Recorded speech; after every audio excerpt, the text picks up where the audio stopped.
आम आदमी पक्षाचे सर्वेसर्वा अरविंद केजरीवाल यांना कथित मद्य घोटाळ्यात न्यायालयीन दिलासा मिळून 1 महिन्याचा कालावधी पूर्ण झालेला आहे। या पार्श्वभूमीवर आम आदमी पक्षानं खासदार राघव चड्डा यांना राज्यसभेतील उपनेतेपदावरून हटवलेलं आहे। त्यांच्या जागी खासदार अशोक मित्तल यांची राज्यसभेच्या उपनेतेपदावर नियुक्ती करण्यात आलेली आहे। याबाबतचं एक पत्र आम आदमी पक्षानं राज्यसभा सचिवालयाला दिलं होतं।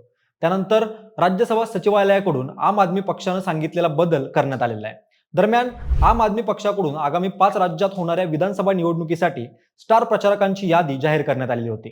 त्यात देखील राघव चड्डा यांच्या नावाचा उल्लेख नव्हता। त्यामुळे आम आदमी पक्षात राघव चड्डा यांच्याबाबत अंतर्गत असंतोष असल्याचं दिसून आलं होतं।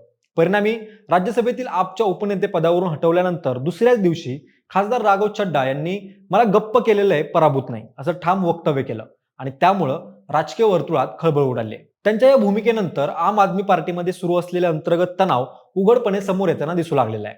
पक्षातील काही नेत्यांनी चड्डांवर आरोप केला की ते संसदेत केंद्र सरकारविरुद्ध आक्रमक भूमिका घेण्याऐवजी मवाळ जनसंपर्क करत आहेत। तर दुसरीकडे चड्डांनीच एक्सवरून पक्षावर गंभीर आरोप करत म्हटलं की माझं बोलण्याचं स्वातंत्र्य हिरावून घेतलं जाते। त्यांनी स्वतःची तुलना एका शांत नदीशी करत योग्य वेळी महापुरात रूपांतर होईल असा इशाराही दिलेला आहे, जो थेट पक्ष नेतृत्वाला संदेश मानला जातोय। पण अरविंद केजरीवालांचे त्यांच्या तालमीत तयार झालेल्या राघव चड्डांवर आम आदमी पक्षाकडून अविश्वास का दाखवला जातोय, त्यांची काय कारणे आहेत, सविस्तर जाणून घेऊयात या व्हिडिओच्या माध्यमातून। नमस्कार, मी अक्षय आणि तुम्ही पाहताय विशेष भारी। मंडळी, 2 एप्रिलला आम आदमी पार्टीनं एक मोठा आणि लक्षवेधी निर्णय घेत खासदार राघव चड्डा यांना राज्यसभेतील उपनेते पदावरून हटवलं आणि त्यांच्या जागी अशोक मित्तल यांची नियुक्ती केली।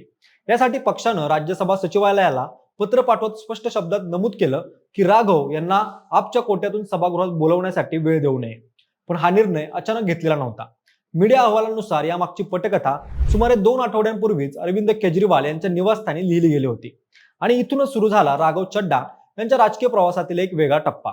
आपच्या काही नेत्यांच्या मते एकेकाळी केजरीवाल यांचे सर्वात विश्वासू आणि जवळचे मानले जाणारे राघव हळूहळू पक्षाच्या विचारसरणीपासून दूर जात असल्याचं चित्र दिसू लागलं होतं। त्यांनी केवळ पक्षापासूनच नाही तर केजरीवाल यांच्यापासूनही काहीसं अंतर ठेवायला सुरुवात केली होती। दरम्यान 21 मार्च 2024 लोकसभा निवडणुकीच्या तोंडावर कथित मद्य प्रकरणात केजरीवाल यांना अटक झाली। संपूर्ण आप रस्त्यावरती उतरलं। नेते कार्यकर्त्यांनी जोरदार आंदोलन केली, पण या सगळ्यात राघव चड्डा शांत राहिले। ना त्यांनी ठोस भूमिका मांडली, ना कोणती प्रतिक्रिया दिली। त्याच काळात पक्षात राघव आणि केजरीवाल यांच्यात दुरावा आल्याच्या चर्चा रंगल्या। मात्र सौरभ भारद्वाज यांनी त्यावेळी सर्व फेटाळून लावत पक्षात कोणताही वाद नाही असं स्पष्ट केलं।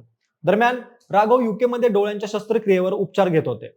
युके मधून परतल्यानंतर 18 मे रोजी त्यांनी केजरीवाल यांची भेट घेतली, पण त्यानंतरही त्यांनी अटकेविरोधातील आंदोलनापासून स्वतःला दूरच ठेवलं। यानंतर राघव यांनी संसदेत सामान्य लोकांशी संबंधित मुद्दे मांडायला सुरुवात केली, पण पक्षाच्या भूमिकेवर बोलणं टाळलं।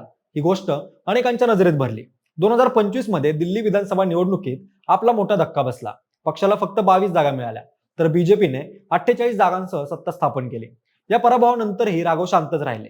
ते ना कोणत्याही पक्षीय कार्यक्रमात दिसले, ना सक्रिय प्रतिक्रिया दिली। याच काळात त्यांच्या समाज माध्यम खात्यांवरून आपचे चिन्ह आणि ओळख हळूहळू गायब होऊ लागली। त्यानंतर चर्चा सुरू झाली की राघव पक्षापेक्षा स्वतःची प्रतिमा उभारण्यात अधिक लक्ष देत आहेत। त्यांनी पक्षाच्या हेड ऑफिसलाही भेट दिली नाही, ना वरिष्ठ नेत्यांशी संपर्क ठेवला।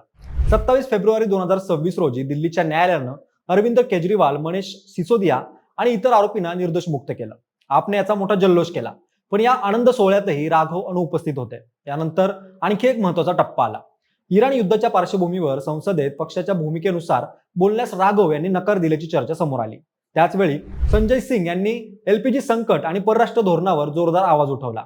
मात्र राघव आपली वेगळी प्रतिमा उभारण्यातच व्यग्र असल्याचं दिसलं। इतकंच नाही, पक्षानं सभात्यागाचा आदेश दिला असताना इतर खासदार बाहेर पडले, पण राघव सभागृहातच उपस्थित राहिले। यामुळेही संशय अधिक गडद झाला। मार्च मध्ये एका मुलाखतीत संजय सिंग यांना राघव यांच्या निष्क्रियतेबद्दल विचारलं असता त्यांनीही याचं उत्तर फक्त तेच देऊ शकतात असं सांगत विषय टाळला। आणि शेवटी आसाम, पश्चिम बंगाल, तामिळनाडू, केरळ आणि पॉंडिचेरी या राज्यातील निवडणुकांसाठी जाहीर करण्यात आलेल्या स्टार प्रचारकांच्या यादीतून राघव चड्डा यांचं नाव पूर्णपणे वगळण्यात आलं आणि पुढे त्यांच्याकडून राज्यसभेतील उपनेते पदही काढून घेण्यात आलं।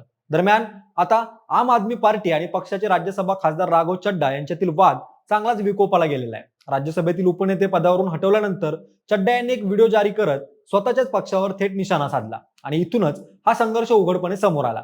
याला प्रत्युत्तर देताना आपच्या नेत्यांनीही आक्रमक भूमिका घेतली।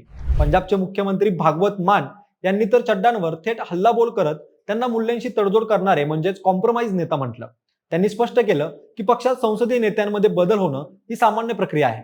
स्वतःचं उदाहरण देत त्यांनी सांगितलं की 2014 ते 2019 दरम्यान त्यांनीही धर्मवीर गांधी यांची जागा घेतली होती. मात्र मान इथेच थांबले नाहीत. त्यांनी पुढे सांगितलं की गंभीर राष्ट्रीय मुद्द्यांवर पक्ष खासदारांकडून ठाम भूमिका अपेक्षित करतो. अशा वेळी व्हीपनुसार सभात्याग करणं किंवा आवाज उठवणं आवश्यक असतं. जर एखादा खासदार असं करत नसेल तर ते पक्ष शिस्तीचं उल्लंघन ठरतं आणि त्यावर कारवाई केली जाते. पुढे त्यांनी राघव चड्डांवर टीका करत म्हटलं की पश्चिम बंगालमधील मतदारांची नावं वगळण्याचा मुद्दा असो किंवा गुजरातमधील आप कार्यकर्त्यांच्या अटक प्रकरण, अशा गंभीर विषयांवर बोलण्याऐवजी चड्डा संसदेच्या कॅन्टीनमधील समोसे महाग होणं किंवा पिझ्झा उशिरा मिळणं असे मुद्दे उपस्थित करत होते.